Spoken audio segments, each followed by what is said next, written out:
Hi friends, mini mentor में आपका स्वागत है। आज हम सीखेंगे एक ही मात्रा वाले शब्द को हिंदी से इंग्लिश में कैसे लिखते हैं। तो चलिए शुरू करते हैं।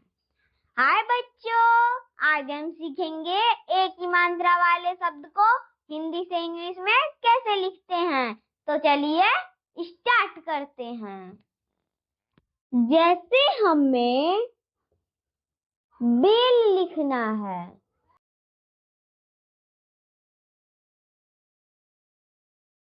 बाकी जो इंग्लिश होती है बच्चों वो बी होती है। एक ही मात्रा की जो इंग्लिश होती है वो ई होती है। ल की जो इंग्लिश होती है वो एल होती है। अब हम इसको सही क्रम में कैसे लिखेंगे?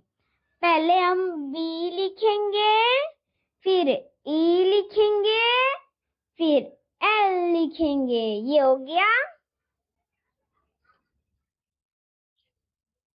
बेल। चलिए देखते हैं कि खेल कैसे लिखते हैं।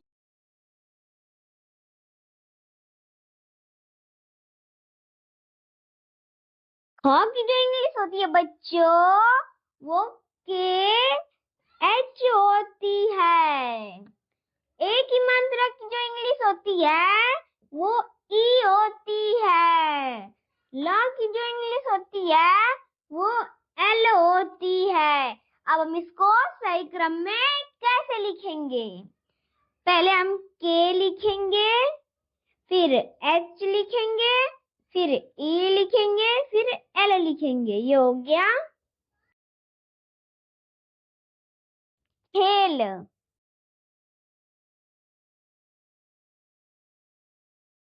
अब हमें मेल लिखना है तो कैसे लिखेंगे?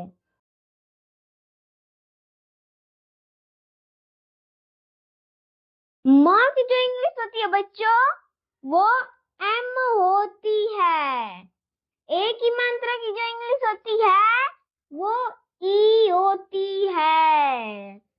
ल की जो इंग्लिश होती है वो एल होती है। अब हम इसको सही क्रम में कैसे लिखेंगे?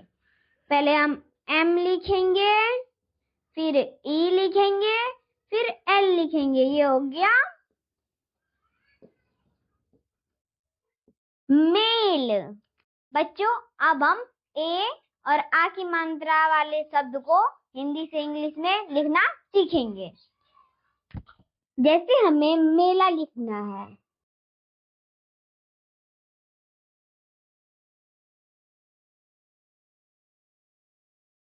म की जो इंग्लिश होती है बच्चों वो एम होती है। एक ही मात्रा की जो इंग्लिश होती है वो ई होती है। ल की जो इंग्लिश होती है वो एल होती है। आ की मात्रा की जो इंग्लिश होती है वो ए होती है। अब हम इसको सही क्रम में कैसे लिखेंगे? पहले हम एम लिखेंगे, फिर ई लिखेंगे, फिर एल लिखेंगे, फिर ए लिखेंगे। ये हो जाएगा मेला।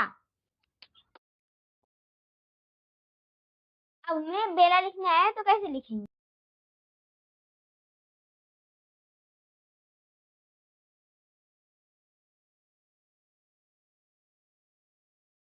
ब की जो इंग्लिश होती है बच्चों वो बी होती है। एक की जो इंग्लिश होती है वो ई होती है। ल की जो इंग्लिश होती है वो एल होती है। आ की मात्रा की जो इंग्लिश होती है वो ए होती है। अब इसको सही क्रम में कैसे लिखेंगे?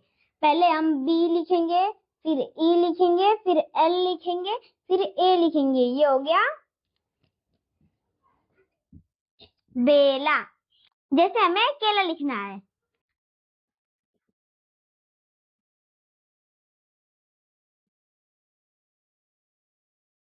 क की जो इंग्लिश होती है बच्चों वो के होती है। एक मात्रा की जो इंग्लिश होती है वो ई होती है। ल की जो इंग्लिश होती है वो एल होती है। आ की मात्रा की जो इंग्लिश होती है वो ए होती है। अब इसको सही क्रम में कैसे लिखेंगे? पहले हम के लिखेंगे, फिर ई लिखेंगे, फिर फिर ए लिखेंगे। ये हो गया केला। अब हमें सितारा लिखना है तो कैसे लिखेंगे?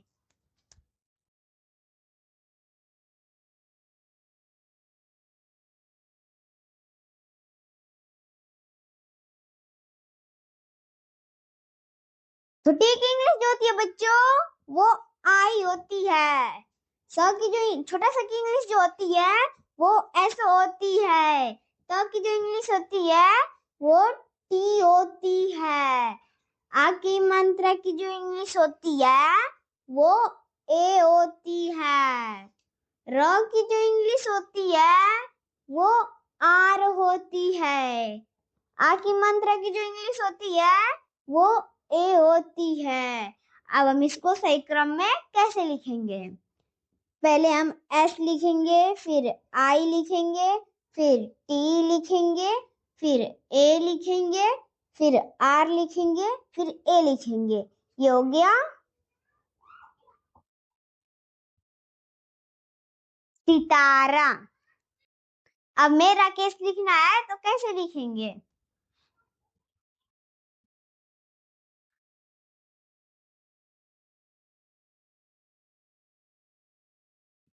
र की जो इंग्लिश होती है बच्चों वो आर होती है। आ की मात्रा की जो इंग्लिश होती है वो ए होती है। क की जो इंग्लिश होती है वो के होती है। ए की मात्रा की जो इंग्लिश होती है वो ई होती है। बड़ा सा की इंग्लिश जो होती है एस एच होती है। अब हम इसको सही क्रम में कैसे लिखेंगे? पहले हम आर लिखेंगे, फिर ए लिखेंगे, फिर के लिखेंगे, फिर ई लिखेंगे, फिर एस एच लिखेंगे। ये हो गया राकेश। अब हमें हवेली लिखना है तो कैसे लिखेंगे?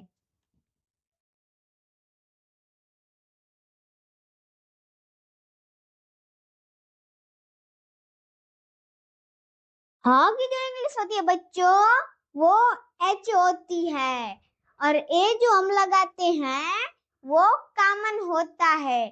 हम ए क्यों लगाते हैं? अगर हम ए नहीं लगाएंगे तो वो आधा ह पढ़ा जाएगा, इसलिए हम ए लगाएंगे क्योंकि वो कॉमन होता है। वो की जो इंग्लिश होती है वो भी होती है। कभी कभी लोग भी लगाते हैं और डब्ल्यू भी लगाते हैं। हम दोनों लगा सकते हैं, कभी भी लगाएंगे तो कभी डब्ल्यू लगाएंगे। ए की मात्रा की जो इंग्लिश होती है वो ई होती है। ल की जो इंग्लिश होती है वो एल होती है। बड़ी की इंग्लिश जो होती है वो डबल ई होती है। अब इसको सही क्रम में कैसे लिखेंगे? पहले हम एच लिखेंगे, फिर ए लिखेंगे, फिर बी लिखेंगे, फिर ई लिखेंगे, फिर एल लिखेंगे, फिर डबल ई लिखेंगे। ये हो जाएगा हमारा हवेली। जो बच्चे वीडियो देख रहे हैं ये उनका होमवर्क है, इसको नोट जरूर करें। नोट करने के बाद अगर कंप्लीट हो जाए तो मुझे मेल जरूर करें। अगर ये वीडियो आपको पसंद आई है तो वीडियो को लाइक करें और चैनल को सब्सक्राइब जरूर करें। धन्यवाद।